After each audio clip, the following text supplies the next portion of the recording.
Halo sedulur semuanya, berjumpa kembali di channelnya Nili Gwiji tentunya.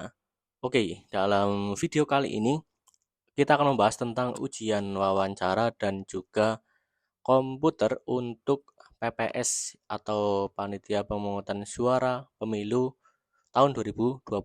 Nah, kebetulan kemarin ikut ya, jadi ini benar-benar sesuai dengan pengalaman yang saya jalani kemarin, baru saja kemarin nih. Saya mengikuti ujian wawancara kayak gitu.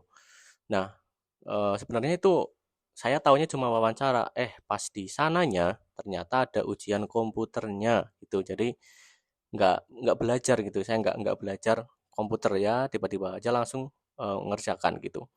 Oke, tanpa berlama-lama, mari kita bahas untuk apa saja sih yang ditanyakan oleh penguji atau yang mewawancarai ya. Yang pertama itu saya disuruh untuk memperkenalkan dirimu, singkat saja ya gitu. Oke, Mas, silakan perkenalkan diri secara singkat ya. Nah, kemudian saya menyebutkan dengan santai saja ya, teman-teman, nggak usah dengan bahasa yang apa ya kayak formal gitu. Bahasanya tetap santai, lihat enjoy saja gitu. Jadi tenang gitu. Jadi nama saya siapa, kemudian pendidikan, di mana saja, saya menyebutkan hanya pendidikan terakhir saja gitu. Jadi nggak usah dari SD, SMP, SMA kayak gitu. Pendidikan terakhir di sini, kemudian sekarang pekerjaannya apa gitu. Jadi sibuknya ngapain kayak gitu. Sekarang di sini, di sini, di sini. Nah, disebutkan pekerjaannya ya. Jadi tiga ini mungkin cukup ya untuk perkenalan secara singkat ya. Jadi nama, pendidikan, dan juga pekerjaan ya. Karena pekerjaan ini penting karena nanti pasti akan ditanyakan untuk, karena kan PPS ini nanti eh, bekerja saat pemilu ya, jadi sibuk kayak gitu. Jadi pekerjaannya nanti pasti ditanyakan kayak gitu. Lanjut. Kemudian setelah pertanyaan itu yang mewawancari bertanya, Masnya tahu ini nggak PPS kan? Ya, PPS itu apa sih Mas? Kayak gitu. Jadi memang sananya juga menanyakannya juga santai. Jadi kita menjawabnya juga santai gitu. Tapi dengan bahasa yang sopan. Nah, kemarin saya jawab itu. PPS itu panitia pemungutan suara yang dibentuk oleh KPU yang nanti tugasnya khusus di desa. Nah, jadi seingat saya kemarin jawabnya seperti itu ya. Jadi nggak perlu menurut undang-undang tahun ini pasal ini itu, menurut saya itu nggak perlu ya. Jadi kita jawabnya ya santai, yang penting langsung to the point. Nah, kalau teman-teman lihat di video-video lain mungkin ya ada yang di bawahnya dikasih jawaban undang-undang tahun ini. Nah, dalam wawancara itu nggak perlu ya, nggak perlu seperti itu.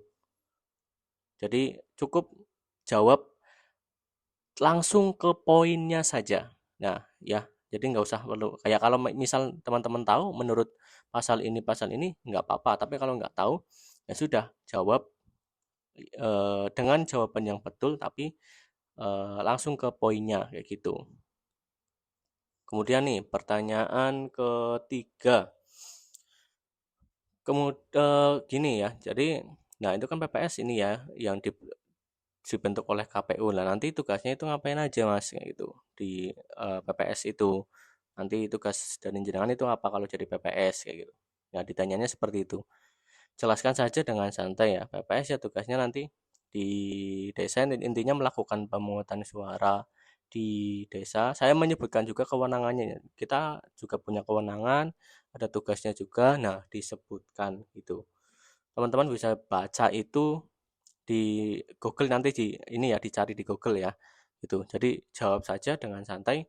Tugas dari PPS itu kalau saya kemarin jawabnya seperti itu. Jadi tugas PPS ya nanti kita membentuk apa kayak KPPS ya. Jadi yang membantu kita, nanti kita eh, job desk-nya kita rencanakan dari PPS yang membagi job desk-nya itu dari PPS.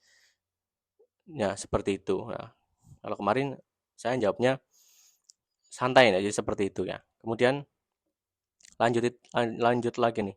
Nah, kemarin saya ditanya jumlah RT desamu itu berapa. Nah, kebetulan alhamdulillah tahu ya sekitar 30-an. Nah, jadi saya kemarin jawab sekitar 30-an, Pak. Nah, kemudian nah jumlah RT-mu kan segitu tuh. Nah, kalau misal nanti dibagi 10 TPS ya, kamu bisa nggak kira-kira apa membagi tersebut menjadi 10 TPS, menunjuk orangnya, kira-kira bisa nggak? Nah, teman-teman jawab saja dengan pede ya, tapi jangan terlalu apa ya, menyombongkan diri, tapi dijawab bisa Pak sesuai dengan kalau saya jawabnya kemarin gini, sesuai dengan pengalaman organisasi saya di kampus kayak gitu ya.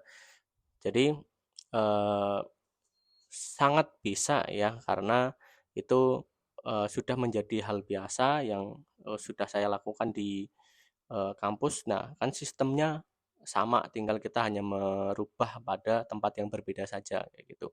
Nah, nanti saya akan menunjuk orang yang tahu daerah tersebut agar nanti saat pembagian TPS itu nanti bisa tahu tempat yang strategis kayak gitu.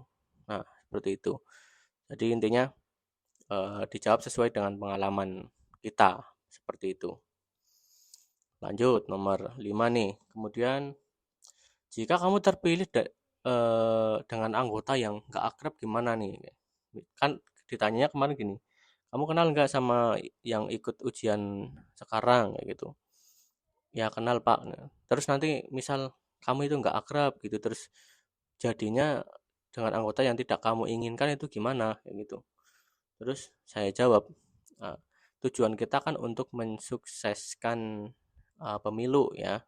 Jadi ya kita harus beradaptasi ya. Kita tidak bisa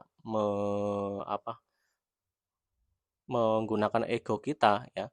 Karena di sini kita harus profesional dalam bekerja kayak gitu ya. Jadi teman-teman nanti bisa jawab seperti itu juga sih. Ini kan hanya referensi dari saya gitu ya. Jadi jika kamu terpilih dengan anggota yang nggak akrab, gimana? Ya mau nggak mau ya kita harus akrab lah. Karena kita kan tujuannya untuk mensukseskan pemilu ya, bukan untuk apa saingan-saingan kayak gitu. Nah, jadi dan saya juga jawab, saya rasa semua yang ikut ujian TPS ini sudah memiliki tujuan yang sama yaitu untuk mensukseskan pemilu. Jadi ya kita harus bekerja sama. Nah, seperti itu ya. Ini untuk referensi saja teman-teman. Tapi untuk pertanyaannya seperti itu ya, untuk pertanyaannya. Nanti pertanyaan jawabannya kalau teman-teman punya pengalaman yang lebih dijawab saja gitu. Jadi jangan terlalu kaku ya. Nah, kemudian ini kayaknya punya pertanyaan terakhir gitu. Jadi kemarin di pertanyaan terakhir itu ini Mas, kenapa kita itu harus memilih Anda jadi PPS kayak gitu ya. Jadi ya teman-teman sebutkan ya kenapa ya kelebihannya lah gitu. Kenapa harus milih Anda? Saya jawabnya gini, ya Pak, pertama saya itu masih muda dan saya mempunyai pengalaman organisasi yang kuat ya. Jadi kemudian juga untuk regenerasi masa ya yang jadi ini kan yang mendaftar PPS ini kebanyakan ini bapak-bapak dan ibu-ibu ya. Nah, begitu. Jadi saya jawabnya seperti itu. Nah, kita yang muda ya harus bergerak ya. Nah, saatnya yang muda yang eh, intinya yang di depan kayak gitu loh. Saatnya yang muda yang bergerak dalam pelaksanaan pemilu ini. Nah, itu untuk pertanyaan-pertanyaan wawancaranya ya, teman-teman. Ya memang saya kemarin itu seperti ngobrol aja sih seperti itu. Ya mungkin karena saya juga santai gitu, jadi nggak ngerasa tegang atau gimana. Nah, jadi mungkin dari wawancaranya pun jawabnya juga santai. Jadi saya juga memakai bahasa yang apa ya kayak santai, nggak bahasa yang kaku. Jadi contohnya, menurut undang-undang nomor ini pasal ini, nah, saya nggak menjawabnya itu nggak seperti itu ya. Teman-teman kalau ngelihat di video lain mungkin ya dikasih jawabannya seperti itu undang-undang nomor ini, tapi dalam wawancara nanti prakteknya Ya, nggak seperti itu ya. Jangan terlalu dipikirkan untuk pasal ini, nomor ini, nggak usah kayak gitu teman-teman. Yang penting ke poinnya langsung ya, seperti itu. Kemudian nah setelah wawancara tiba-tiba ada komputer nih, saya kaget nih. Saya kira itu nggak ada komputernya, karena di pengumuman juga nggak ada. Tapi ternyata ada komputernya, suruh mengerjakan untuk pertama untuk menjumlahkan nilai kayak gitu pakai sum ya. Kemudian nilai terendah berapa, nilai terendah itu pakainya min. Kemudian nilai maksimal, nilai tertinggi pakainya max ya. Kemudian jumlah laki-laki berapa, jumlah perempuan berapa. Nah, seperti itu. Nah, itu untuk ujian komputernya. Menurut saya ya gampang karena saya sudah pernah ini ya belajar Excel juga. Ya, ini untuk referensi saja. Jadi rumus-rumus yang digunakan itu gampang seperti itu. Nah, oke teman-teman semuanya, terima kasih ya. Semoga bermanfaat dan membantu teman-teman yang mau ujian PPS mungkin seperti itu ya. Sekedar sharing ilmu yang sudah didapat dan pengalaman yang sudah saya lewati ya. Oke, semoga bermanfaat. Berjumpa kembali di video selanjutnya. Jangan lupa ya untuk like, comment, dan juga subscribe. Wassalamualaikum warahmatullahi wabarakatuh.